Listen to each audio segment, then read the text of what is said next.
And then bila saya terima panggilan telefon tu, dia beritahu saya, dia kata saya tak tahu nak buat apa, saya tak tahu nak gimana.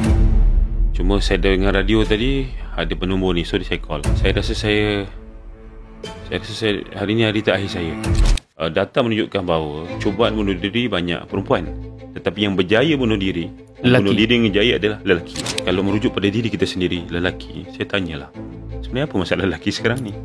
Susah ke senang nak jawab? Gejala sosial seperti dadah contohnya, jenayah, even boleh kata bully yang berlaku, budak perempuan je umur 14 tahun, tingkatan 2. Budak tu jadi kes polis apa semua tu, itu perempuan kita nampak ni. Apatah lagi kes yang majoritinya adalah lelaki. Adakah ini soalnya salah lelaki itu ataupun sistem yang patut kita persoalkan?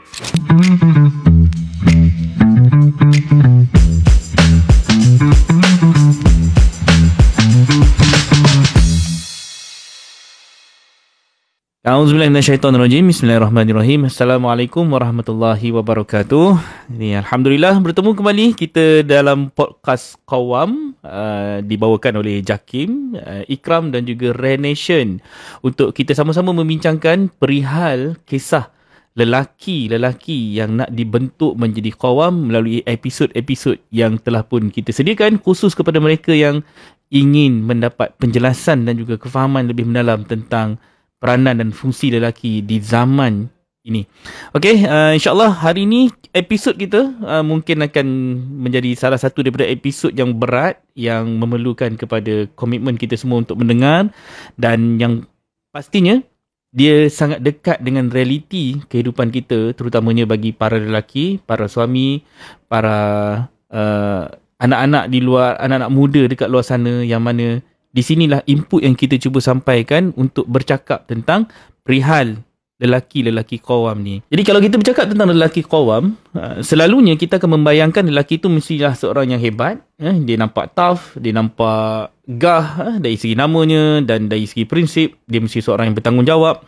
Tapi dalam kehidupan realiti ni, ada juga lelaki-lelaki yang kita nampak tersasar dari fungsi dan peranan mereka.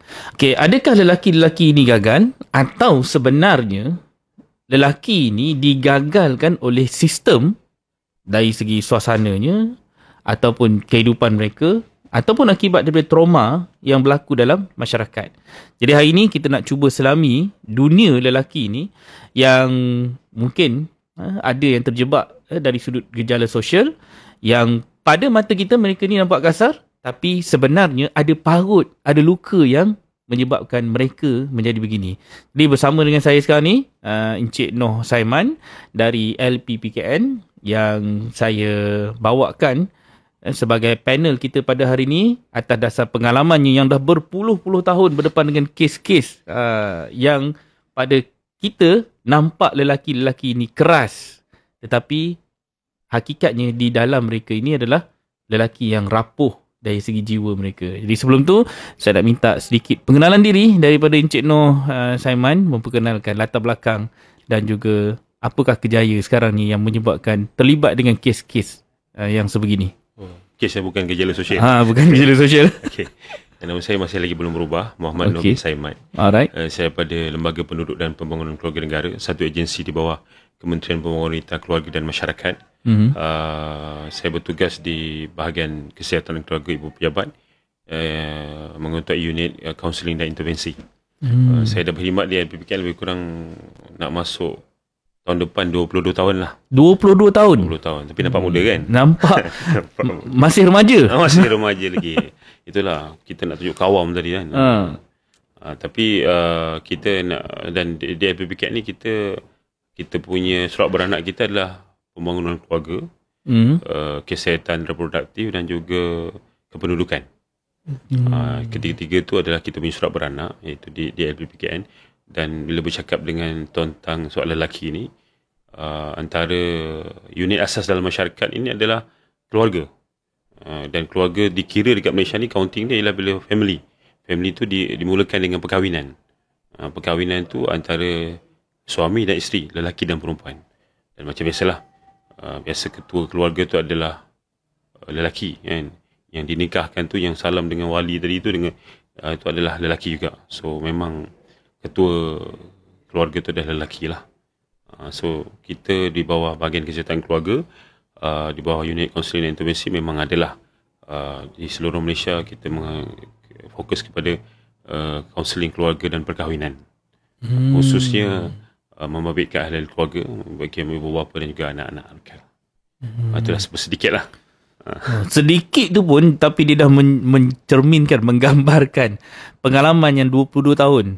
Dah rasanya banyak kes-kes yang melibatkan bukan sekadar remaja saja, melibatkan pasangan suami dan isteri, melibatkan keluarga yang mungkin ada yang berantakan. Dan saya ada dapat info sikit tadi, ada kes-kes yang melibatkan panggilan telefon yang cuba menghubungi pusat LPPKN yang menceritakan tentang pengalaman berdepan dengan saat-saat ada orang yang bunuh diri. Sempat lagi dia telefon LPPKN tu. Tu macam mana tu? Dia sebenarnya kalau dia bunuh diri, dia tak sempat. Dia tengah dalam proses nak bunuh diri. Dalam proses nak bunuh diri. Sebab kalau bunuh diri, dia tak boleh telefon, dia dah mati dah. Kalau dia dah bunuh diri lah. Okay. Maksud dia macam ni. Cerita ni waktu kita ada helpline, family care. Ketika PKP tempoh hari kan, sesi kaunseling kita tak boleh buat. Kita tak boleh bertemu secara fizikal, penjarakan sosial, perintah pergerakan, kawalan pergerakan. So kat situ kita ada buat panggilan, terima panggilan daripada, tak silap saya, seorang latar belakang dia seorang kontraktor. Bila PKP ni kan tak ada bisnes, ekonomi masa tu ni down, lockdown, ekonomi pun down. Dan dia berkahwin dengan isteri dia bukan warga Malaysia. And then bila saya terima panggilan telefon tu, dia tak beritahu saya, dia kata saya tak tahu nak buat apa, saya tak tahu nak gimana. Cuma saya dengar radio tadi ada penombor ni, so saya call. Saya rasa hari ni hari terakhir saya. Waktu itu sebenarnya kalau macam tingkah laku bunuh diri ni, saya cerita sikit apa tingkah laku bunuh diri. Tingkah laku bunuh diri ni dia bukan satu tingkah laku yang orang kata immediately, tiba-tiba nak bunuh diri. Sebenarnya kalau kita tengok sains bunuh diri ni ialah dia bermula dengan niat. Maksud dia bermula dengan niat, dan kita pun boleh tengok lah macam mana kita nak tahu orang tu benar-benar nak bunuh diri. Antara dia punya ni, gejala dia lah bila mana kita tanya dekat dia nak bunuh diri macam mana. Tapi kalau dia cakap saya tak tahulah macam mana, tapi saya tahu saya nak bunuh diri, tu macam belum lagi. Tapi bila dia cakap saya nak naik tangga malam ni tingkat 12, pukul 12 tak ada orang, saya nak lompat, dia dah spesifik. Dia declare dengan dia punya strategi dia. Sebab kena ingat, data menunjukkan bahawa cubaan bunuh diri banyak perempuan, tetapi yang berjaya bunuh diri, bunuh diri yang jaya adalah lelaki. Sebab tindakan-tindakan yang diambil oleh perempuan contohnya untuk bunuh diri, diorang banyak kelah panjang. Tapi untuk data yang kita terima adalah untuk lelaki, dia biasa menamatkan riwayat dia dengan bunuh diri tadi dengan gantung diri atau melompat dari tempat yang tinggi. Maksud dia memang cubaan sekali, insyaAllah boleh berjaya lah. Itu yang maksud dia. Lelaki ni dia buat tindakan tu memang betul, bila dia buat tindakan memang nekat, memang berkesan lah. Itu kalau kita boleh puji lah. Tapi kita boleh puji lah tindakan ni. Itu tak kawam langsung tu. Itu bukan nak menyelesaikan masalah. Lelaki ni yang jadi kawam ni bila dia mampu membawa peranan dan fungsi sebagai problem solver. Bukan dia berjaya melakukan tindakan tu. Melakukan tindakan nekat tu bukan kawam tu. Itu tu seluruh makhluk langit dan bumi mengeji dia punya tindakan tu. Menceroboh alam akhirat tu. Jadi kat situ nampak, yelah, membunuh diri tu sendiri pun adalah sesuatu yang dilarang oleh syariat. Jadi kat sini kita nampak banyak benda yang kita nampak lelaki ni, betul lah. Kadang-kadang lelaki ni nampak hebat di depan mata seorang bapa. Kadang-kadang dia menyembunyikan perasaan dan naluri dia tu untuk tak dikesan oleh pasangan, anak-anak, kerana nak menjaga ego sebagai seorang bapa tu. So dekat sini ni, bila kita dah ceritakan secara statistik dan kes-kes yang macam dicerita tadi, okey, untuk semua ni baru, tadi tu baru mukadimah, yang ni baru nak masuk ke topik yang kita nak masuk ke dalam. Tadi baru pengenalan. Ni baru kita nak masuk ke dalam dunia bunuh diri dah seram dah tujuh ni.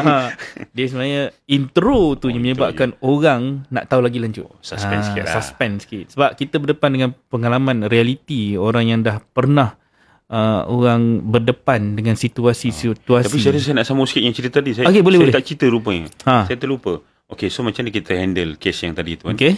So bila dia bercakap dengan kita, sebab nombor satu ialah macam mana kita nak bantu orang nak bunuh diri, lah kita biarkan dia cakap. Kita biarkan dia cakap. So bila dia pun cakap, kita pun tanya dekat dia, nak pergi mana? Tak tahulah nak pergi mana. Kita tanya nak buat apa? Tak tahu nak buat apa. Okey, kalau macam tu sekarang you dekat mana? Tanya dekat mana. Okey, sekeliling you ada apa? Sebab kalau tengok orang yang cuba nak bunuh diri ni, dia cuba memutuskan diri dia dengan sekeliling. Isolate. Dia isolate kan. Sebab tu kita cuba kaitkan dia dengan sekeliling dia. Betul, anak berapa? Tinggal mana? So kita nak menghadirkan, kita nak bagi dia pijak di bumi nyata tadi tu dan bagi dia bercakap. Lepas tu kata, maksud dia you tengah sedih ke? Itulah, saya tak tahulah saya nak sedih. Tapi sekarang bisnes saya dia bercakap. Kat situ ada suara sebab, ada tangisan kat situ. Dia express. Okay. Lepas tu kita tanya, dia dah bercakap. Sebab tadi bila dia dah bercakap, and then kita tanya dekat dia, lepas ni nak buat apa? Dia kata tak tahulah. So kita salurkan dia. Saya kata, okay, untuk dapatkan bantuan, you kena boleh pergi sini. Dia kata, boleh ya? Macam saya kisah boleh. Memang kita ada tempat untuk kita rujuk untuk bantu. Kita tunjukkan dia jalan. Kan? Tapi nombor satu ialah kita benarkan dia bercakap. Sebab orang yang tadi tu tengah bersendiri, tengah rasa masalah yang paling berat. Yang dia rasa macam tak ada siapa yang boleh bantu, tak ada siapa boleh faham. Dan kita salurkan ruang untuk dia ekspreskan perasaan dia. Bagi dia cakap dulu. Bila bercakap ni, dia mula jadi rasional. Kadang-kadang dia pun malu dengan apa yang dia baru cakap tadi. Tapi kalau dia pendam seorang-seorang, lelaki khususnya, macam saya cakap tadi lah, tahu-tahu dia nekat. Itu yang tadi kita kena faham lelaki ni tadi tu. Okey, saya rasa kita kat situ kot. Nanti kita dah ke arah sana tu. Okey, cuma permulaan kepada segala isu ni, sebenarnya kita nak kena faham apa yang lelaki ni cari dalam hidup dia. Bila dia dah tak jumpa tujuan, dia dah hilang arah, dia dah tak nampak solution kepada kehidupan dia, realiti dia sekarang ni, jalan mudah tadi tu, ambil langkah bunuh diri lah. Jadi bila kita dah lihat pada statistik, dari pengalaman yang Cik Noh dah lalui, dah dapat kes-kes macam ni yang mungkin orang kata terpencil, tapi bila di LPPKN dia mungkin jadi satu statistik yang besar, number je menampakkan berlakunya kes-kes sebegini ni kerana kita yang orang awam ni tidak berada dalam situasi dan fenomena yang menjadi realiti pada dunia LPPKN.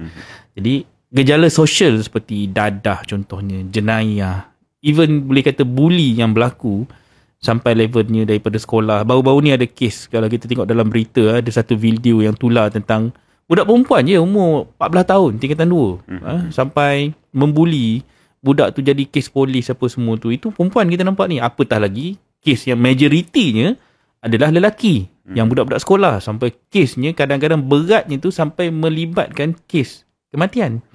Jadi kita nak nampak kenapa lelaki ni cenderung ke arah tu. Dia sampai jadi mereka ni nak cari apa sebenarnya dalam hidup dia orang ni. Pergi sekolah, bawa kes bully. Bila dah keluar dari sekolah, melibatkan kes jenayah rogol mungkin, apa semua tu adalah ekspresi yang kita nampak berlaku kepada lelaki. Jadi soalan dia di sini, adakah ini soalnya salah lelaki itu ataupun sistem yang patut kita persoalkan? Okay. Saya nak cerita pasal lelaki, tapi saya nak fokus kepada lelaki-lelaki muda. Baik. Yang produktif tu. Tapi sebelum tu saya nak highlightkan dulu. Sebenarnya Alhamdulillah Malaysia ni kita berada dalam fasa terakhir. Kita ada lagi baki 2 tahun. Kita sebenarnya ada dapat demographic dividend. Apa yang dimaksudkan dengan demographic dividend tu ialah bila mana kita ada lebih kurang 25% rakyat kita adalah terdiri daripada mereka-mereka yang berusia produktif, which is 15 hingga 64 tahun. 15 ke 64 tahun.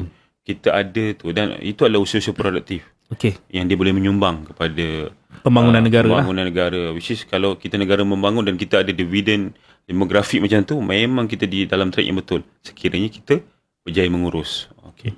Tetapi sekiranya kita berhadapan dengan masalah ataupun orang-orang yang produktif tadi tu, dia ada berisiko 2. Satu, kalau dia jadi faktor pelindung, dia akan menyumbang kepada kekukuhan dan perpaduan juga produktiviti negara. Tetapi kalau dia menjadi faktor risiko, dia akan menyumbang kepada gejala-gejala tadi itulah. Sebab mereka ramai. Mereka adalah golongan yang paling ramai. Dan impact dia memang sangat besar. Dan itu yang saya nak beritahu kat sini. Dan khususnya di situ lelaki-lelaki tadi yang kita sebutkan. Kalau kita tengok statistik di pusat-pusat pemulihan, di pusat-pusat pemulihan dada, di penjara dan sebagainya, majoriti adalah lelaki. Dan usia-usia lelaki macam ni. Dan ada orang kata tak mengejutkan lah sebab mereka majoriti. So for sure lah tempat-tempat tu dia orang ramai. Cuma isu dia sekarang ialah kat mana yang menyebabkan perkara ini terjadi. Dan cuma saya nak beritahu kat sini ialah kalau kita tengok, adakah kita mahu melihat isu ni dalam konteks kita nak takutkan public and then public pun jadi panik, lepas tu kita tak buat apa-apa. Satu, mungkin kita harap public faham lah. So, ambillah tindakan, pandai-pandai lah. Satu lagi, adakah bertanggungjawab kita bila mana kita highlightkan kes-kes terpencil yang dahsyat-dahsyat yang sangat menggerunkan dan sebagainya tu, tetapi dia adalah kes-kes yang outliers. Padahal kita ada banyak lagi, majoriti lagi yang bagus. Kan? Maksud saya kat sini, baik kita ambil jalan tengah. Maksud dia, di samping kita berhati-hati dan berjaga-jaga, jadikan sempadan isu-isu yang dikatakan outliers tadi tu, yang menggerunkan tadi, jangan sampai kena kat batang hidung kita sendiri. Tapi dalam masa sama, kita kena bertenang dan mengambil tindakan yang lebih strategik, which is kebanyakan atau majoriti daripada pemuda-pemuda, lelaki-lelaki adalah mereka yang bagus sebenarnya. Sebab kalau ikut by statistik, majoriti masih lagi berada di luar, bukan dalam institusi yang kita sebut-sebutkan tadi. Cuma adakah dia terhasil daripada sistem? Okay, saya tanya macam ni lah. Saya tanya soalan kepada semua lelaki lah kan. Even saya boleh tanya pada tuan moderator lah. Saya tanyalah. Kalau merujuk pada diri kita sendiri, lelaki, saya tanyalah, sebenarnya apa masalah lelaki sekarang ni? Susah ke senang nak jawab? Tuan moderator, susah ke senang? Kalau rujuk pada kita kan, sebagai lelaki, kita nak apa? Soalan yang kita tanya, kita nak cari apa ni? Apa masalah kita sebenarnya? Kalaulah saya boleh diberi peluang untuk menjawab soalan macam tu, bagi lelaki yang memahami tujuan penciptaan dia sebagai lelaki. Kalau kita sebelum ni, dalam topik-topik sebelum ni, kita menampakkan ar-rijal qawwamuna 'ala nisa. Itu ayat Quran tu menampakkan fungsi dan peranan lelaki adalah sebagai pelindung kepada wanita. Tapi kalau isteri contohnya, dia nak kahwin dengan seseorang, perempuan dia nak kahwin dengan seseorang. Kita ambil satu sejarah Radiatul Adawiyah contohnya. Dia nak berkahwin dengan Hasan Al-Basri yang cuba meminang dia waktu tu. Soalan daripada Radiatul Adawiyah adalah, apakah jaminan dia boleh membawa dia ke syurga? Itu soalan yang membuatkan Radiatul Adawiyah dia memilih untuk bujang seumur hidup. So bagi lelaki pula, soalan dalam kepala Hasan Al-Basri kalau kita meletakkan, bolehkah aku memimpin isteri, anak ke syurga? Sebab itulah peranan kita. Pengakhiran kita ni dua je, syurga atau neraka. Itu matlamat dan tujuan kita. Bunuh diri tadi neraka. Tapi kalau kita berjaya melepasi ujian-ujian ini, anak, isteri, wanita, memimpin keluarga, memberi pendidikan agama, mencipta anak yang soleh, apa semua tu, hujungnya itulah keamanan dan ketenangan abadi. Husnul khotimah kita adalah mati dalam keadaan kita dapat matlamat hidup, syurga tu. Itulah, itu saya tadi. Bila kita tanya lelaki kawam, dia akan bagi jawapan. Tetapi jangan terkejut kalau kita tanya. Saya pun baru tanya beberapa orang. Saya rasa lebih daripada 10 orang. Bila ditanya, apa masalah aku? Tak tahu. Dia krik-krik lah. Dan ini, itu tadi, lelaki. Tapi bila kita tanya lelaki pasal orang lain, pasal dia apa yang dia tolong, apa yang dia bantu, dia boleh cerita. Tapi cerita pasal diri dia macam krik-krik-krik. Itu tadi. Dia macam ni, kalau dia ada satu teori, nama dia Motivational Enhancement Therapy. Dia fasa paling rendah tu, nama dia pre-contemplation tu. Pre-contemplation ni maksudnya ialah, dia tak tahu pun yang dia ada masalah.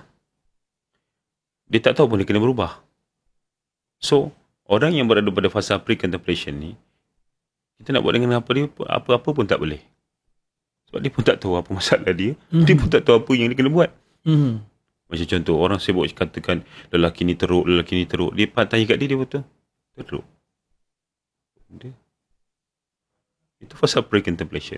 Fasa kedua pula adalah fasa contemplation.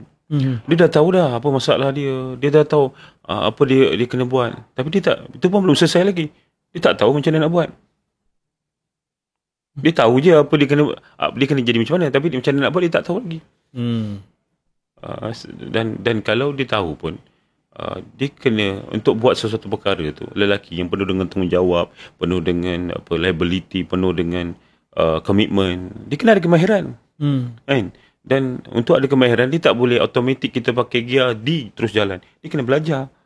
Dia kena tahu untuk readykan dia. Ada step by step. Dan untuk ready pun, lelaki ni memang sifat dia memang, kita ni fighter. Maksud fighter ialah cari jalan mudah. Satu lagi, kita tak boleh bersenang lenang sebab kita paling tinggi maintain, paling tinggi kita kena maintain. Konsistensi tu, istiqomah, mujahadah tu. Itulah harga untuk menjadi seorang lelaki. Ya. Dia bukan letak relax kan. Sebab kita tu lelaki kawam ialah memang lelaki yang boleh cakap macam ni lah, memang bersedia untuk disusahkan. By prinsip. Sebab itulah dia kawam. Fungsi itu datang dengan harga. Harganya ialah bukannya bersenang lenang, tapi penuh dengan keringat, bukan darah dan air mata. Blood, sweat and tears tu harga dia. Itu yang tadi, macam mana nak hasilkan lelaki yang macam tadi tu, yang dia dalam mind setting dia, aku ada tanggungjawab dan kehebatan aku, bahawa aku bukan diukur kepada suara aku, sejauh mana suara aku tinggi, gaya aku yang ni, tak, sejauh mana tanggungjawab tu aku laksanakan. Dan satu lagi, lelaki ni dia kena bersedia tanggungjawab dia laksanakan tanpa ucapan terima kasih. Sebab tanggungjawab. Takkan tanggungjawab pun nak ucap terima kasih. Dan dia kena terima tu. Maksud dia, sama ada orang puji ataupun orang tak suka, dia kena teruskan. Sebab maksud saya, macam mana nak hasilkan tu. Okay, kita balik pada isu tadi, ada sistem. Saya balik pada unit asas tadi, institusi keluarga. Kita balik contohlah, ini pandangan saya. Adakah kita balik pada institusi keluarga, ibu bapa, parent contoh dia. Adakah benar apa yang kita buat dekat rumah? Contoh, kita berikan tanggungjawab pada anak perempuan kita mengemas, memasak, membasuh dan sebagainya tanggungjawab rumah, dan kita membiarkan dan membenarkan anak lelaki kita duduk sesaja dekat sofa tu. Sebab kita rasa bahawa lelaki memang macam tu. And then perempuan kena kerja. Adakah anak yang tadi tu bila membesar nanti tersimpan dalam subconscious mind dia, yang dia ajar daripada kecil, dan yang dia ajar pula tu mungkin ibunya? Adakah tiba-tiba muncullah satu statement, lelaki kena bantu buat kerja rumah? Tiba-tiba rasa-rasa dia nak buat ke? Back off dia. Adakah dia salah? Pendidikan awal tu mul tadi tu. Itu saya kata, tetapi kita pun faham, kita masyarakat timur ni penuh dengan adat resam dan sebagainya. Tak ada masalah kalau lelaki tak menyapu, tak kemas rumah. Tu dekat luar rumah tu banyak kerja juga. Kan? Longkang. Kan? Yang kasar-kasar tebas tu. Benda-benda tu maksud dia, perkongsian tanggungjawab, compliment each other. Dia bukan start daripada rumah tadi tu. Maksud dia, kalau kat situ, dan satu lagi pula, bila kita tengok situ perkongsian tanggungjawab, maksud dia kerja-kerja dalam rumah perempuan, kerja-kerja rumah lelaki. Sebab tu kita jangan benarkan kat situ berlaku situasi yang anak lelaki duduk sesaja, anak perempuan dia yang penat. Satu lagi, sebab nanti bila membesar tersimpan dalam subconscious mind dia, itulah yang dia akan buat, itu yang akan diteruskan. So saya kata, dia bermula daripada rumah, pendidikan di rumah tu. Dan adakah itu sesuai dengan macam saya sebut tadi tu, lelaki kawam tu macam mana? Dia bersedia untuk disusah-susahkan, bersedia untuk berkhidmat, bukan dengan disuruh. Tu saya kata, kalau dia daripada anak-anak yang kecil-kecil, suruh baru buat, so for sure lah bila dah besar suruh baru buat. Itu SOP dia. Betul. Tapi kalau kita berjaya wujudkan anak-anak yang daripada kecil tadi tu, yang bila nampak semak, bila nampak longkang tersumbat, dia rasa macam tanpa disuruh dia buat. InsyaAllah ini nanti, bila pergi kepada masyarakat, bila jadi suami, dia akan buat macam tu. Sebab dia dah simpan dah dalam subconscious mind dia. Soalan saya adalah, adakah itu yang kita buat? Sebab kita tak boleh order lain, kita buat lain. Macam contoh kita order nasi ayam, tapi bila sampai kita harapkan chopstick. Sebab itulah dia management by objective. Itu yang kita minta, itu yang kita dapat. Betul. Itu yang kita kena semak balik semula dalam unit asas dalam masyarakat. Sebab semua anak-anak kecil akan menjadi kanak-kanak. And then kemudian bila jadi kanak-kanak, dia akan jadi remaja. Fasa bayi, kanak-kanak dan remaja itu banyak masa dihabiskan di rumah. Dan kemudian dia akan pergi kepada masyarakat. 2 institusi, 1 sekolah, 1 lagi rumah. So, peranan tu, mall tu kena bermula seawal tadi tu. Sebab tu di Jepun, masyarakat Jepun merasakan bahawa pendidikan awal kanak-kanak tu lebih penting berbanding dengan pendidikan tinggi. Sebab orang pemalas, kalau masuk universiti tak boleh jadi rajin. Tapi kalau orang yang dah sedia rajin, masuk universiti pun dia akan jadi rajin. Maksud tadi tu, malas atau rajinnya orang tu, sebab tu orang Jepun dia letak harga diri tu dengan kerja. Orang yang tak bekerja, orang yang duduk sesaja, orang tak ada harga diri. Dan dia rasa semua tu faham. Sebab tu yang bila kat situ, dia bila duduk saya saja macam dia rasa bersalah. Tu saya cakap tadi, saya balik pada yang asas tadi, adakah kita membenarkan anak lelaki kita duduk sesaja kat situ? Mana adik-beradik dia yang lain perempuan buat kerja? Sebenarnya kita sedang menyediakan yang tadi tu. Sepatutnya kita telah menyediakan anak kita seawal mungkin dengan comfort zone.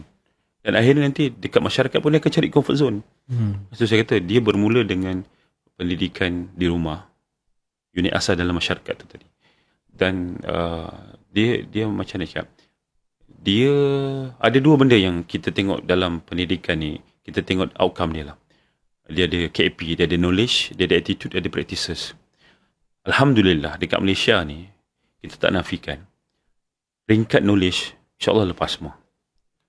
Kita boleh tanya pada semua pelajar kita yang masuk sekolah, apakah hukum sembahyang 5 waktu? InsyaAllah dia boleh jawab, wajib. Apakah kalau kita tak sembahyang apa jadi? Dosa. Dosa kecil, dosa besar, dia tahu jawab. Pergi pada knowledge, attitude. So nak sembahyang tak sembahyang? InsyaAllah dia orang nak sembahyang. Rasa kalau dibagi pilihan memang dia nak sembahyang. Tapi soalan ni kat 3 tu, practices. Dia buat tak buat ni? Cakap lain, buat lain. Kita tanyalah orang yang dekat, contoh baru kena tangkap buat satu kesalahan. Tanya, tahu tak benda ni salah? Tahu? Itu yang saya cakap tadi tu. Adakah anak yang kita biarkan duduk senang lenang tadi tu, dekat rumah tadi tu, dia tak tahu yang dia kena buat kerja rumah. Dia tak tahu yang dia kena bantu. Tetapi kita tak boleh pakai gear automatik. Contoh, dia kecil, budak lagi. Mana belum boleh fikir, biarlah. Kita biarkan. Tapi bila anak kita dah remaja, dia dah besar, dah ada otak, dah boleh fikir sendiri. Pandai-pandai lah dia, biarlah. Pun biarkan juga. So, peranan kita apa? Dekat institusi keluarga, kita sediakan apa? Itu yang saya rasa macam, sebab kita semua yang ada kat masyarakat tu, kalau dia tu bukan anak yatim piatu lah, dia akan bermula dengan institusi keluarga. Institusi keluarga tu pula, semua tu lahir daripada sekolah pertama dia adalah keluarga sebelum masuk ke sekolah tadi tu. Dan itu tadi saya kata, kalaulah semua keluarga-keluarga kat dalam Malaysia ni meng-SOP-kan bahawa dia nak pastikan anak lelaki dia tu berkualiti. Apa maksud berkualiti tadi tu ialah dia akan make sure bahawa anak dia tu bukan faktor risiko.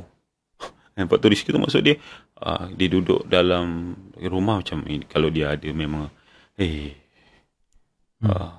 susah lah, serabut otak aku. Sebab tu masyarakat pun kena buat social sanction. Sebab kita hidup dalam sistem masyarakat. Masyarakat pun perlu bersedia untuk membantu dan sebagainya. Tapi kalau masyarakat jadi faktor pelindung, bukan faktor risiko, insyaAllah keluarga tadi tu, masyarakat tu bergabung. Sebab itu unit-unit asas ni tadi membentuk satu ikatan kovalen yang kuat tadi dengan menjadi faktor pelindung. InsyaAllah automatik dia sistem dia jadi kuat. Dia bermula bukan, maksud dia setiap individu faham, maklum dan melaksanakan tanggungjawab dia. Sebab kalau setiap individu tak buat, masyarakat akan longgar. Dan kita boleh bercakap berdegar, berdegung, tapi dia bermula dengan setiap orang menjalankan fungsi dia. Dan macam mana kita nak buat, semua bermula dari rumah. Macam mana kita nak buat, orang pertama yang bukan saja dipertanggungjawabkan kat dunia, dia akan dipertanggungjawabkan kat akhirat nanti adalah ibu bapa. Saya cakap ni, saya berlapik cakap sebab saya pun ibu bapa, saya pun ada anak 5 orang, saya ada anak yang kecil, saya ada anak yang remaja. Bukan mudah, tetapi bukan pasal kita tak cuba. Berjaya atau tak berjaya itu soal kedua, tetapi kita kena all out dan go maximum untuk mencapai objektif tadi tu. Menarik. apa yang disampaikan tu saya cuba ulas sedikit sebanyak apa yang dah dikongsikan tadi tu. Sebenarnya bila bercakap tentang fungsi diri, tentang peranan, kesedaran diri dan dikaitkan pula dengan suami-suami di Jepun tadi tu. Pendidikan di Jepun dia dah meletakkan satu benchmark yang menjadikan mereka ni orang yang nampak rajin, yang bekerja, yang ada visi dan misi hidup dia orang tu jelas. Bukan kata Jepun tu tak ada kes bunuh diri. Berlambak kes bunuh diri Jepun tu. Tinggi. Lagi tinggi kan. Siap ada satu hutan khas lagi yang bagi keizinan untuk mereka yang nak membunuh diri. Boleh tinggal notis lah apa semua tu, kau gantung diri kau kat sana. Jadi nak bagi tahu Jepun pun ada masalah, berhadapan dengan situasi yang sama, dan memang di kalangan mereka yang bunuh diri pun adalah remaja. Orang-orang muda. Satu. Tapi yang cantiknya Jepun adalah dia meletakkan ikigai tu sebagai purpose of life. Ikigai, iki tu purpose, gai tu life lah.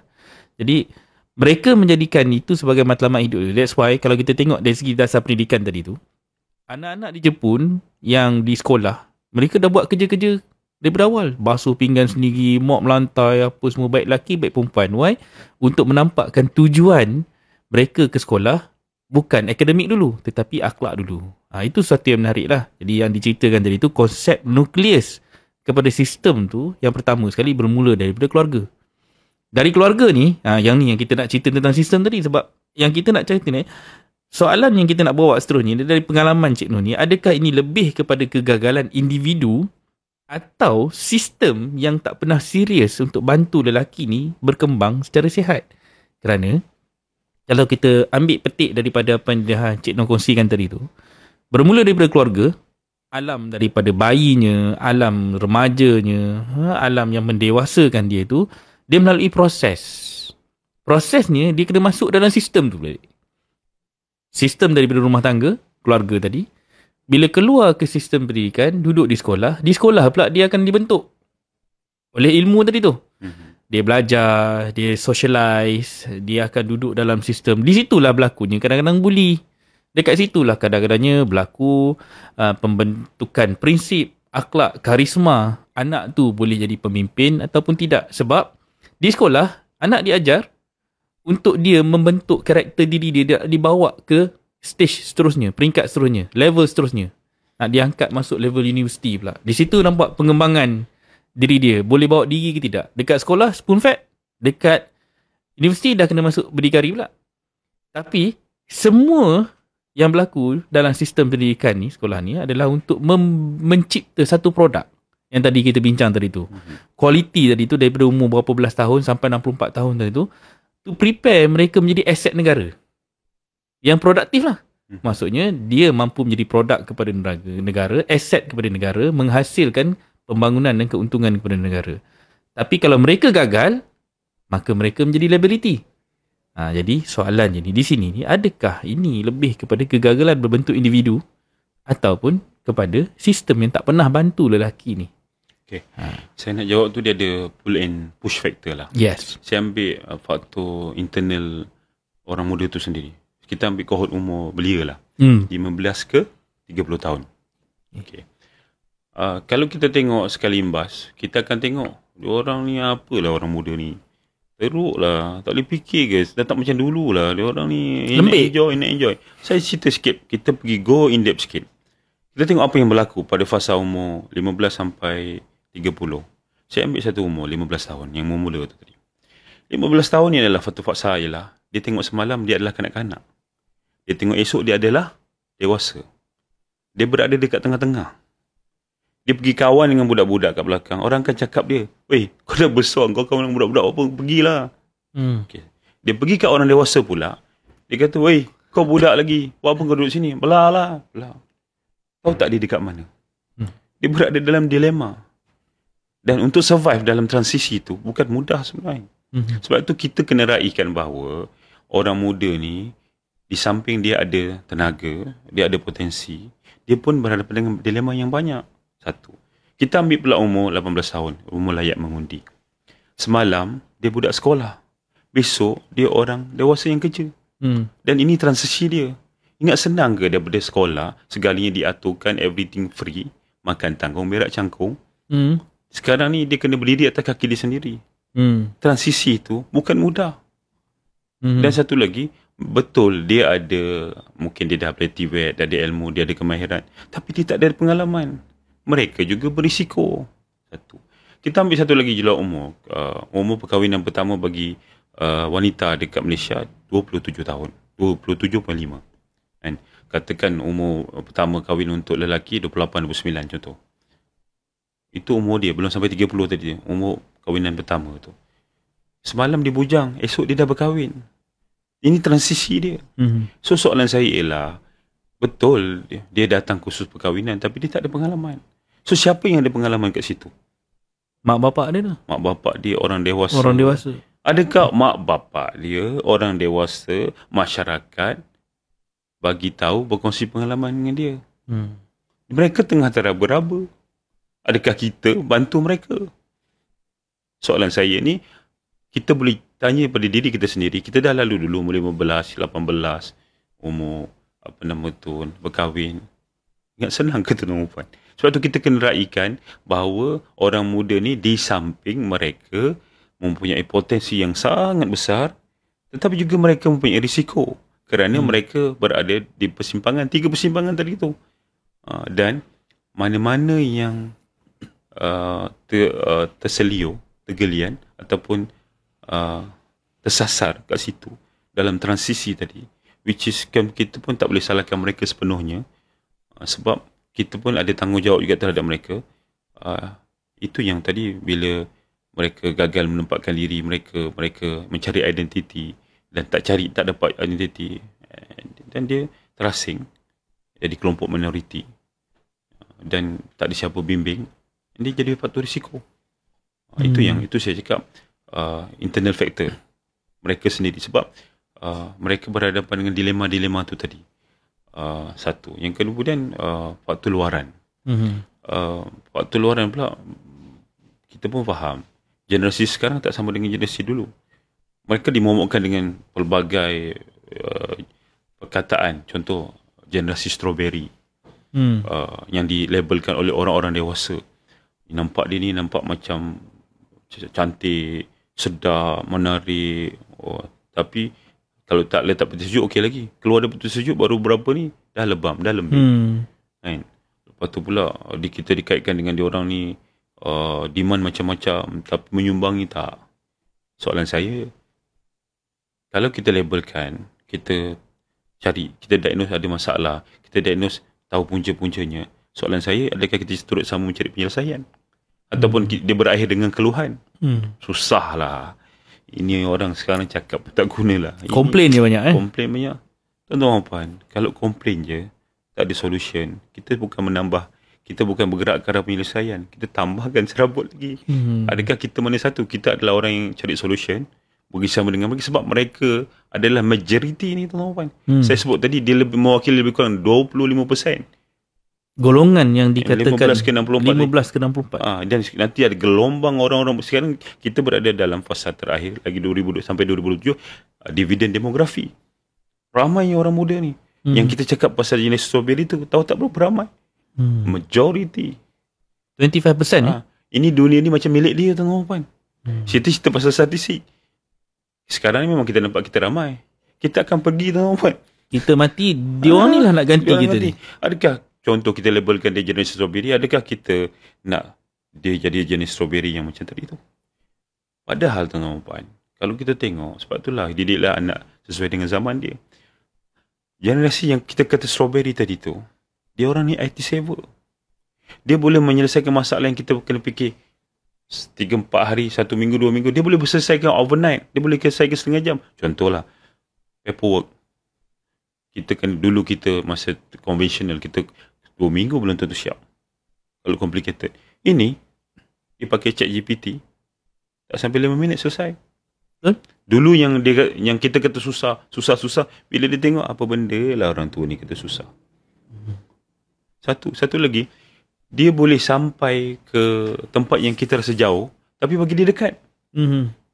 Terus, dan dia ni pula, dia boleh menyelesaikan masalah teknikal yang complicated, contoh macam komputer lah, apa semua, dengan mudah. Kita pula tergege-gege nak buat apa. Dan dia sangat laju. Dan memang zaman dia. Samalah juga sebenarnya. Kalau dia tengok kita, dalam zaman dia, apalah orang tua ni. Lembab lah. Benda perin macam ini pun tak tahu. Lepas tu nak pergi apa, daripada Johor nak pergi ke Kedah, mungkin pendalaman sikit. Nak tanya orang berapa kali berhenti dah. Habis ada lah. Dan kalau kita biarkan dan benarkan benda yang berlaku, tak ada bridging, kita akan berkonflik. Dan percayalah, ini bukan satu solution yang strategik dan bijaksana sebab mereka ramai. Itu yang saya tengok kat sini. Satu, di waktu kita ada ruang, kita ada peluang. Anak-anak tu berada bawah jagaan kita, tanggungjawab kita di rumah. Kita kena all out, kita kena maksimum gunakan ruang dan peluang tu untuk menyediakan anak kita tadi tu.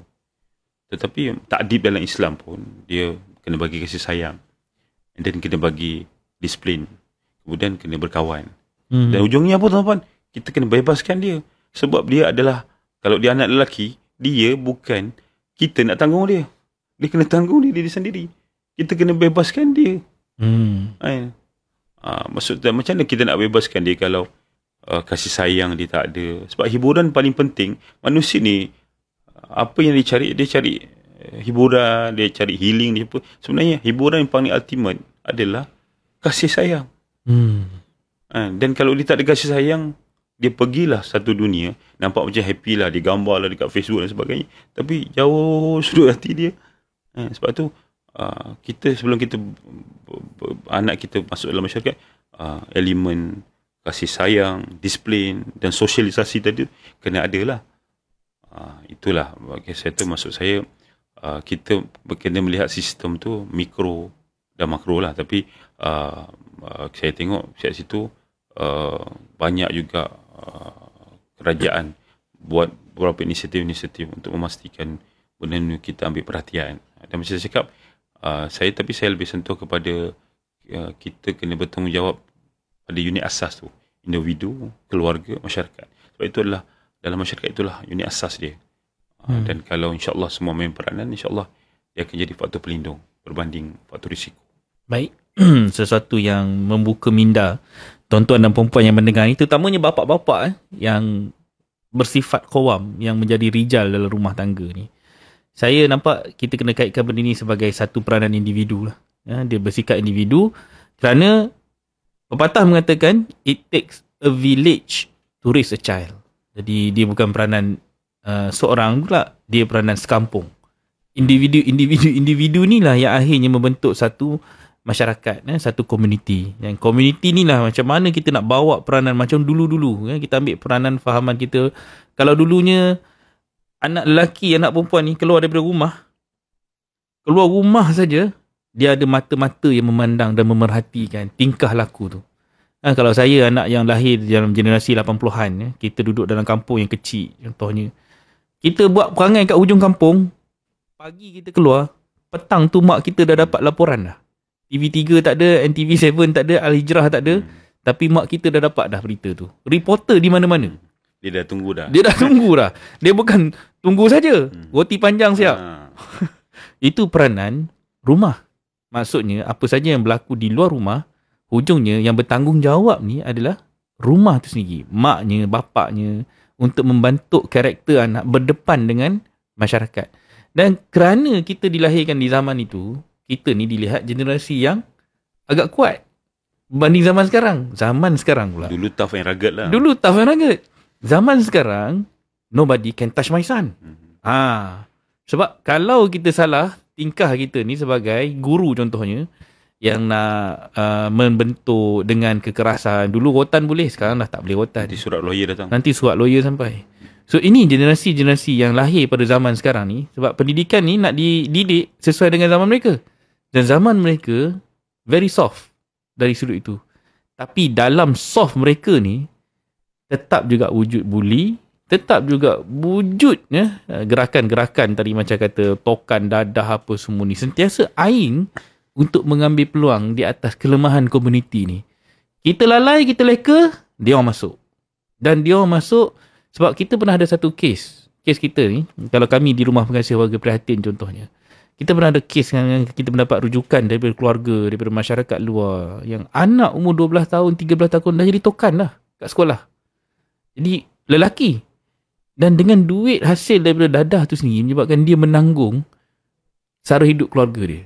Jadi kita tak boleh nak salahkan mereka sebab dia duduk dalam kawasan yang terpencil. Dan bila di luar sana tu, tekanan hidup tu membuatkan mereka mencari peluang-peluang yang ada. Halal ke haram ke, dia dah tak kisah dah soalannya. Pada mereka, how to survive. Jadi ini yang kalau kita nak relatekan dengan soalan seterusnya ni. Yang dari pengalaman Cik Noh dalam sesi kaunseling ataupun program yang melibatkan intervensi dengan melalui LPPKN ni, maksudnya kita dah bertemu dengan subjek, dengan kes-kes yang begini. Pernah tak jumpa kes lelaki muda yang daripada luar ni nampak agak ganas, nampak brutal, nampak kasar, tapi bila duduk bersembang berdepan macam ni, kita menyelami perasaan mereka, kita dah korek apa yang sebenarnya berlaku di sebalik wajah mereka yang agak kasar semua tu. Sebenarnya mereka ni asalnya hanyalah lelaki-lelaki yang hilang arah tuju, yang tak nampak jalan. Atau ada contoh lain yang boleh kita relatekan dengan realiti ni yang berlaku pada lelaki-lelaki pada hari ni? Okay. Ni sebab saya ni awak pun kena berhati-hatilah sebab saya pun lelaki lah kan. Ya, betul. Ada orang cakap hanya lelaki yang faham lelaki. Man to man talk kan. Tapi ni general statement lah saya nak bagi, sebab mungkin yang tengok ni ada lelaki ada perempuan. Kita kena lihat bahawa lelaki tu dia ada beberapa identiti dan personality. Yang satu dia dipelajari, satu dia diwarisi. Contohlah, banyak tingkah laku lelaki khususnya, dia bermula daripada upbringing proses dia. Dia dapat daripada waktu dia dibesarkan. Macam contoh, ini biasa lelaki melalui fasa ni. Apa yang berlaku kalau lelaki menangis? Saya dia akan dikutuk oleh seluruh keluarga dia. Contoh, anak lelaki menangis. Nangis je. Lelaki apa menangis? Sikit koyak. So, dia ajar untuk, adakah dia ajar untuk ekspreskan perasaan dia, menangis macam mana? Adakah dia ajar menangis lelaki macam mana? Macam nangis yang betul macam mana? Tak, dia ajar untuk tahan, jangan menangis. Dan rasa dia seronok sangat ke bila tahan menangis tu. Sampai kita lupa orang-orang hebat macam Khulafaur Rasyidin, Sayyidina Umar. Dia adalah rahib yang merintih waktu malam. Tetapi singa di padang pasir, adakah dia tidak menangis? Tapi Sayyidina Umar adalah orang yang tahu menangis. Selain menangis itu adalah bagus untuk mengeluarkan toksik yang berlebihan dan garam berlebihan dalam badan, baik untuk kesihatan mata. Tangisan mengenang dosa itu adalah satu perisai daripada api neraka. Punyalah berharganya tangisan tu. Tetapi kita pula melihat lelaki tak boleh menangis. Dan bila kita tahan-tahan, itu yang saya baru balik daripada Sarawak. Kita buat camp ibu bapa dan anak. Bila kita suruh ayah zahirkan perasaan daripada anak, dia boleh tulis. Bila bercakap dia tersekat kat sini. Bila dia cuba cakap juga bergenang kat sini. Apa dia buat lepas tu? Dia tak jadi cakap. Tahan je. Dia tahan. Adakah mesej sampai? Adakah kita nak orang faham je? Padahal kita tak cuba untuk memahami, apatah lagi bagi orang faham. Satu. Dan bila ni membesar nanti, bila upbringing proses dia, kita tak tahu dia nak apa nanti. Dia tak cakap pun. Communication breakdown. Tahu-tahu marah. Tahu-tahu sedih. Tahu-tahu koyak. Tapi tak tunjukkan tanda-tanda pun. Sebab tu, bila ini berlaku, susah kita nak kesan. Yang kedua pula, dia sebenarnya, ilmu psikologi pun ada menerangkan tentang perihal luar nampak nakal dalam keliru ni. Dia ada satu teori, nama teori itu Erik Erikson. Teori itu bercakap bahawa kita ni sebenarnya melalui fasa identity versus role confusion. Dia kata mereka cuba mencari identiti diri dan peranan dalam dunia. Jika gagal menemui arah atau nilai hidup, mereka mungkin jadi keliru, resah atau memberontak. Maksud dia cuba sebab setiap manusia ni kalau ikut Carl Rogers, dia nak jadi yang terbaik. Dia nak jadi the best. Macam saya cakap tadi, yang peringkat awal tadi tu, pre-contemplation. Even dah pergi pada contemplation pun dah tahu nak jadi apa. Setiap benda tu nak buat kena ada ilmu, kena ada kemahiran. Dan contoh, kalau orang tu orang yang keliru ni maksud dia ambil aliran sastra. Kemudian dia tanya nak jadi apa, dia kata nak jadi doktor perubatan. Ini adalah orang yang keliru. Adakah dia tak ada cita-cita? Dia ada cita-cita. Bolehkah dia capai cita-cita? Tak boleh. Adakah ujungnya dia akan berjaya? Dia tak akan berjaya. Sebab adakah dia tak layak? Bukan dia tak layak berjaya sebab dia keliru. Samalah macam contoh yang berlaku. Sebenarnya dia cuma nak tarik perhatian. Contoh, lelaki cuma nak tarik perhatian. Sebab dia tengok rumah family dia macam sunyi, sepi, tak meriah kan. Dia buatlah hal. Dia tak tahu yang dia buat hal tu satu tindakan yang boleh memalukan nama keluarga. Dia sebenarnya dia nak tarik perhatian je. And then bila dia dapat perhatian tu, dia rasa seronok. Tapi dia tak tahu yang dia tarik perhatian tu menyusahkan orang.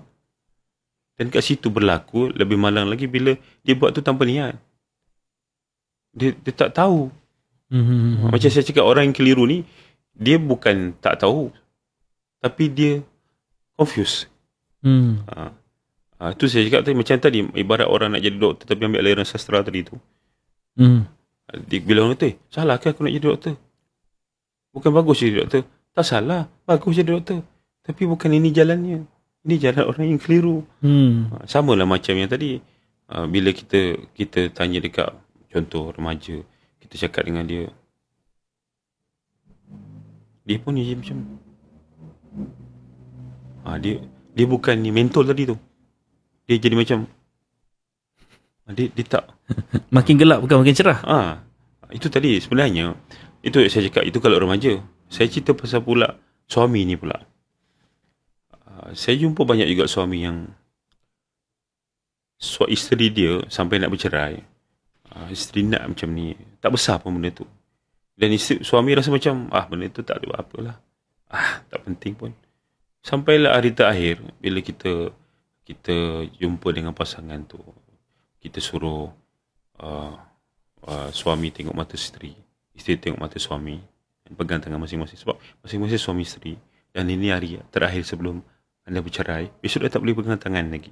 Besok dah tak boleh tengok mata macam ni. Ada tak apa-apa yang nak cakap sebelum you bukan lagi suami dan isteri? Itu isteri tu cakap. Tiba-tiba suami tu baru sebesar ini ke apa yang dia minta tu? Sampai hari tu dia tak tahu benda tu sangat penting. Dan hari tu dia rasa macam, saya rasa saya boleh buat lah yang ni. Boleh tak kita tangguhkan yang ni? Tu saya cakap tadi. Dia pun sendiri rasa benda ni tak penting dan justify sendiri.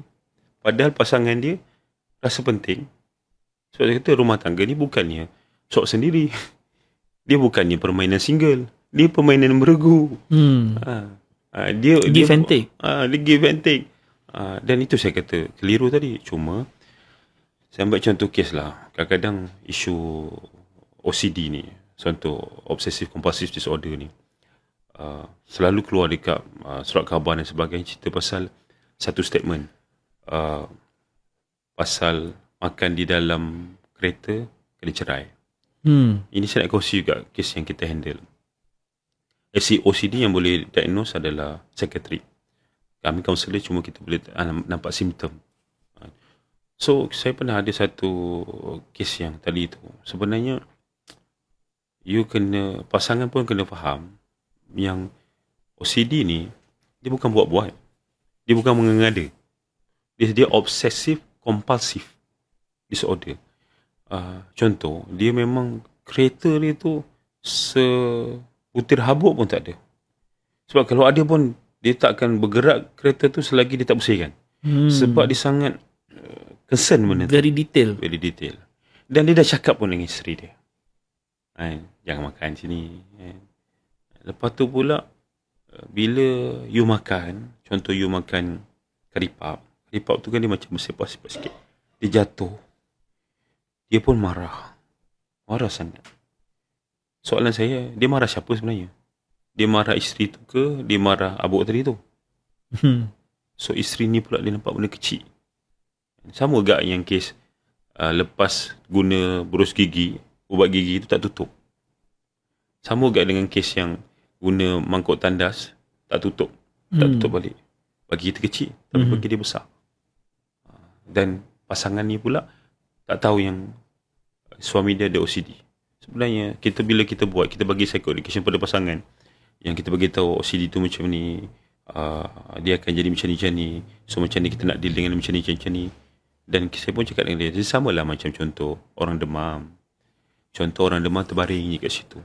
Adakah kita nak marah dia? Kenapa tak pergi kerja? Kan? Duduk je, baring je. Tak, sebab apa? Dia sakit. Dia bukan buat-buat.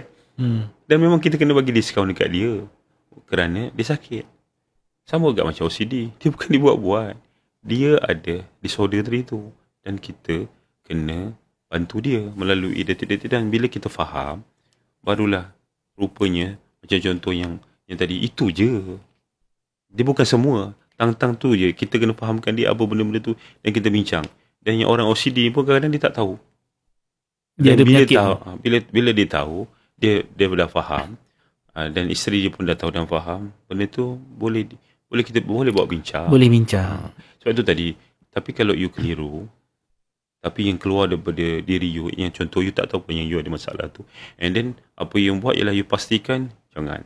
Aku kata jangan. Tapi dia tak tahu kau sebenarnya apa masalah kau ni. Sebab tu saya kata, ini pun satu juga. Dia cuba buat shield, dia cuba buat wataknya garang, wataknya ni supaya jangan sesekali kau buat. Ini bukan main-main, ini betul-betul. Tapi sebenarnya, dalam tu confuse. Itu yang tadi, bila kita tanya, tak sayang ke isteri ke sampai marah benda-benda macam tu? Bukan tak sayang, tapi tak boleh lah. Faham tak? Dia kat situ, dia obsesif kompulsif itu. Sebab tu tadi isu-isu yang bila dia keliru, tak faham, dan kita pula di sekeliling pula bagi confuse, dia bukan membantu, dia bagi serabut. Sebab tu percayalah yang kat luar sana, saya cakap bagi lelaki tadi tu, bagi lelaki yang dia bukan tersarak arah dah tu, dia tersesat. Dia macam ni, percayalah kalau orang macam contohlah saya tersesat dekat hutan, ke sana kemari, tak jumpa jalan kembali, tak jumpa arah tuju dia. Bila datang, jumpa seseorang, jatuh jumpa tumbuk, petunjuk tu, tahu tak betapa rasa leganya? Betapa rasa macam, aduh, nikmatnya. Tolonglah jadi orang tu. Bukan orang yang kecam, jumpa, mana kau nak pergi mana ni? Bodoh lah, itu pun sesat apalah. Tak membantu. Tak membantu pun. Kau nak pergi mana? Itulah siapa suruh masuk hutan. Pandai-pandai masuk hutan. Pandai-pandai keluar. Pandai-pandailah sendiri. Tu perempuan. So tadi kalau kita jumpa lelaki ni, sama ada anak lelaki kita ke, suami kita ke, siapa-siapa pun yang signifikan dengan kita, kita kena bantu. Bila kita duduk dalam bidang agama ni, contohnya cerita tentang cahaya, cerita tentang petunjuk, cerita tentang kesesatan apa semua, itu semua ada dalam surah Al-Fatihah yang menampakkan gambaran kita punya frame of life kita. Kalau tadi cerita tentang kasih sayang, itu basmalah kita, Bismillahirrahmanirrahim, itu dikaitkan dengan fahaman dan kehendak Allah. Itu ujungnya yang Allah tu maha pemurah dan maha penyayang, maha pengasih, maha penyayang. Ni kadang-kadang kita relatekan pengasih, tapi sebenarnya bukan cerita pengasih. Pemurahnya Allah itu dengan kasih sayang dia tu, memberikan kepada kita petunjuk Quran. Tapi bila kita tak nampak jalan ni, macam tadilah, orang dalam gelap dapat cahaya, itulah nikmat paling besar.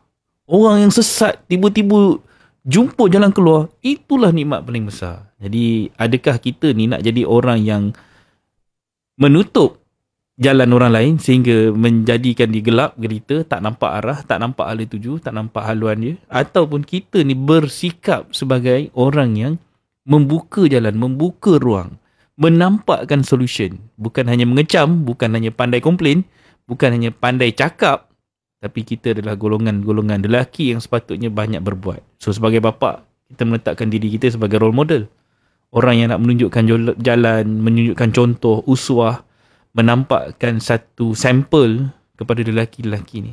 So soalan terakhir dalam episod kali ni, saya nak dapatkan pandangan daripada Encik Noh sendiri. Sekarang ni kalau kita tengok dekat media sosial ni, yang jadi role model sekarang ni adalah media tu sendiri. Datang daripada TikTok ke, datang daripada Instagram ke, YouTube, Reels yang sentiasa lalu depan anak-anak kita ni. Yang membuatkan mereka confuse balik lah tadi. So mereka nak ikut siapa? Kerana kalau kata adanya dalam TikTok itu menampakkan ciri-ciri lelaki, contohnya lelaki sador ke siapa ke kan, bila buat satu contoh quote dia, kenapa kita boleh buat? Sebab boleh dik, contohnya kan, dia bagi pesanan kan kat budak-budak muda ni kan, kenapa tak boleh buat, kenapa kita boleh? Sebab benda boleh kan. Jadi kau nak jadi jahat ke, nak jadi brutal ke, nak jadi kasar ke, memang hidup ni keras. Tapi dalam hidup yang keras ni, kenapa kita nak kena mencari satu laluan contoh? Macam mana kita nak bantu mereka bezakan yang mana yang realiti dan juga yang mana yang palsu. Yang ni yang menjadi satu kekeliruan anak muda sekarang ni. Kalau kata boleh dirangkumkan penutupnya ni, kenapa lelaki susah sangat nak minta tolong? Sedangkan mereka dah nampak dah sampel-sampel yang ada ni, sepatutnya contoh kita boleh ikuti. Yang dah berjaya, confirm kalau kita buat dan tiru, dia akan menjadikan kita pun orang yang sama seperti role model kita tadi tu. Okay.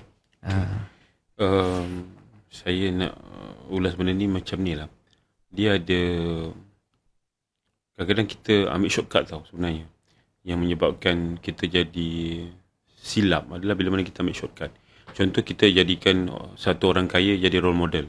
Sebab apa? Bila kita nampak dia pakai kereta besar, dia ada perniagaan yang besar.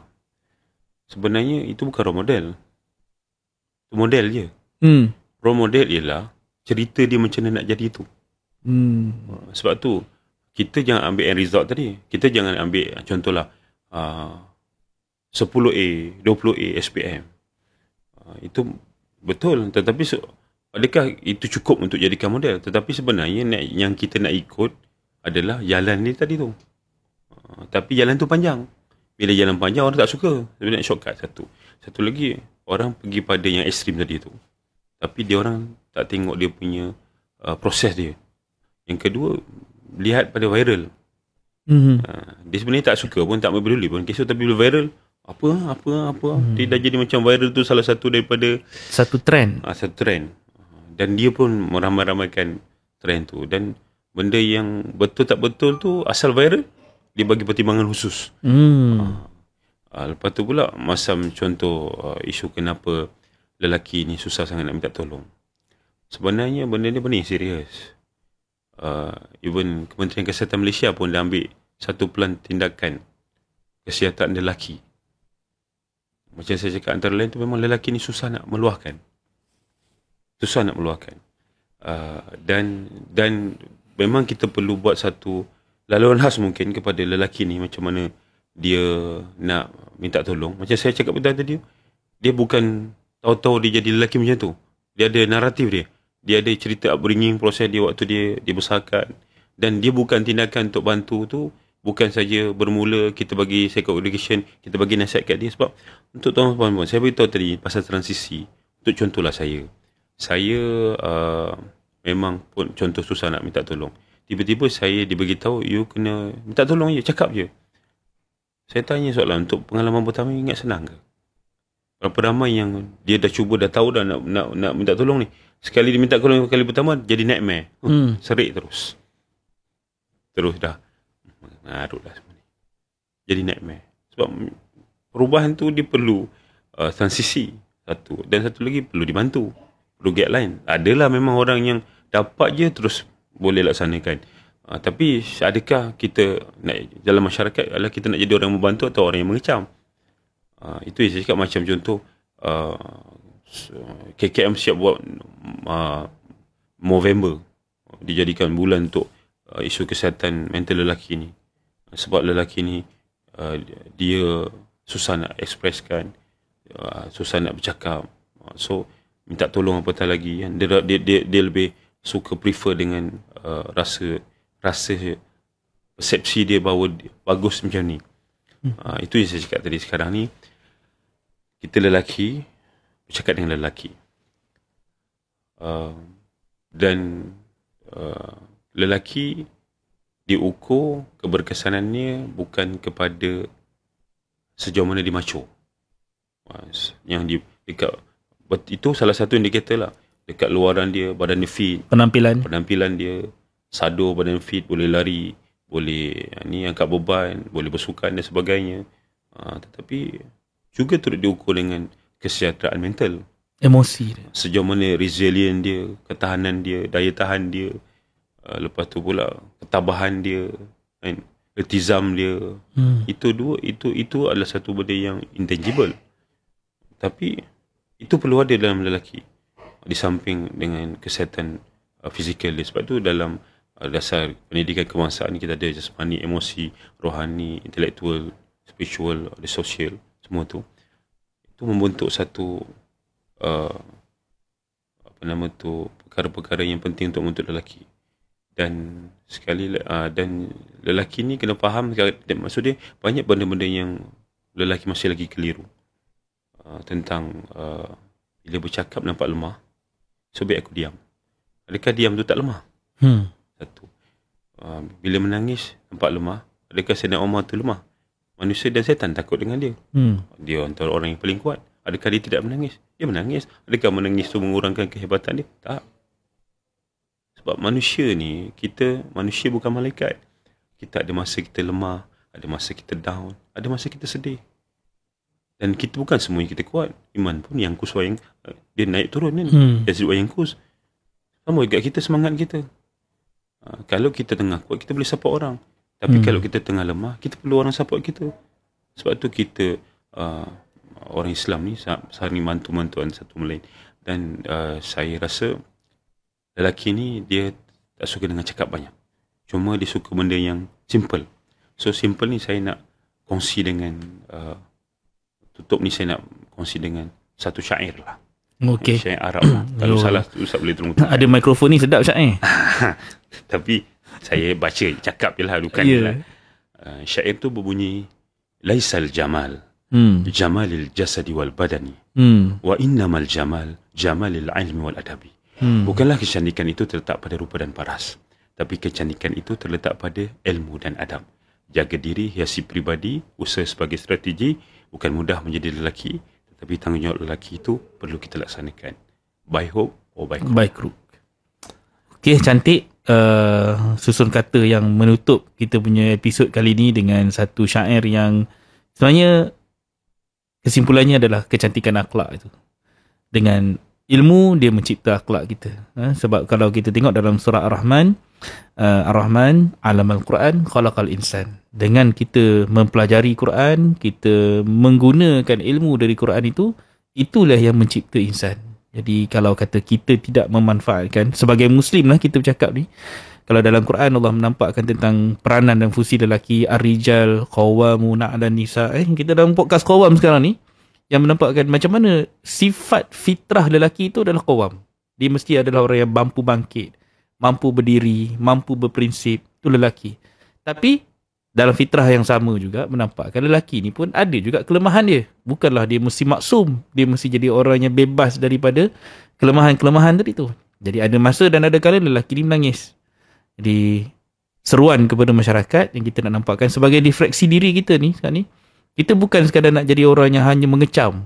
Menampakkan lelaki perlu begini, menampakkan komplainnya. Tetapi di mana kita menghulur bantuan, memberikan saranan, menunjukkan jalan, dan kita jadilah sebahagian daripada golongan orang-orang yang membawa kepada penyelesaian.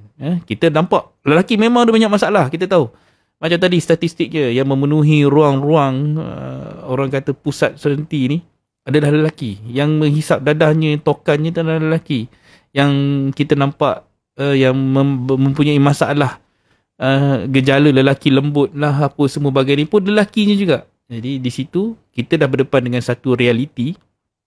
Tapi kita jangan hanya pandai bercakap, tapi jadilah orang yang boleh memberi pandangan yang membina, yang membangun, yang menyelesaikan masalah-masalah di masa depan.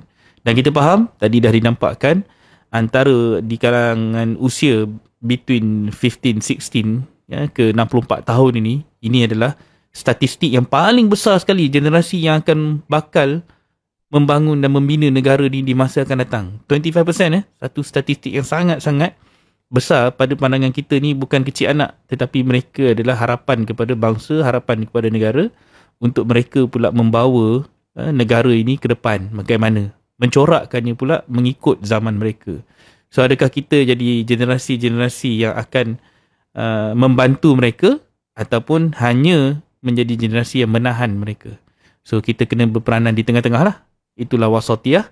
Duduk bukan sekadar orang yang hanya pandai cakap, tetapi kita juga adalah golongan-golongan yang turut menjadi penasihat, penunjuk arah, pemberi pandangan dan juga memberi sokongan dengan sampel yang sepatutnya kita buat tadi. So saya ucapkan terima kasih kepada Encik Noh atas pandangan, saranan, pengalaman peribadi yang dikongsikan tadi tu. Mahal ilmu yang diberikan, kerana orang yang duduk di dalam bidang ini, yang berdepan dengan kes-kes realiti ni, bukan mudah untuk berdepan dengan fenomena-fenomena yang begini. Pada saya sendiri, kalaulah dikatakan ada orang yang telefon kita cerita nak bunuh diri kerana anxiety, kerana masalah dalaman, kerana realiti yang berlaku dalam rumah tangga, walaupun berlaku waktu PKP dulu, jangan ingat benda ni tak akan berlaku lagi di masa depan. Sebab keyword tadi yang dikongsikan oleh Encik Noh tadi tu adalah support system sebenarnya. Kerana kalau kita nak menyalahkan sistem, siapa yang nak support the system? Berbalik kepada individu balik. Kalau kita tak menjadi salah seorang daripada orang yang membantu sistem ini, memperbaiki sistem ni, maka kita tak jadi seperti mana yang Allah katakan, yang Rasulullah nasihatkan, supaya kita menjadi golongan-golongan allazina yuslihuna. Mereka itulah orang-orang yang memperbaiki apa yang dah dirosakkan oleh manusia. Ma'afsadan nas, apa yang dah dirosakkan oleh manusia tu. So kita dah nampak kerosakan, tanggungjawab kita bersama sebenarnya untuk memperbaiki. So kalau kita nampak ada lelaki-lelaki yang tidak qawam, tanggungjawab kita untuk membangunkan balik, menjadikan mereka lelaki prinsip. Okay, terima kasih Cik Noh. Jadi kita ucapkan kepada semua, terima kasih kerana menonton, dan jumpa lagi dalam episod yang seterusnya dalam podcast Qawam yang dibawakan oleh Jakim, Ikram dan Renation. Assalamualaikum warahmatullahi wabarakatuh. Waalaikumsalam.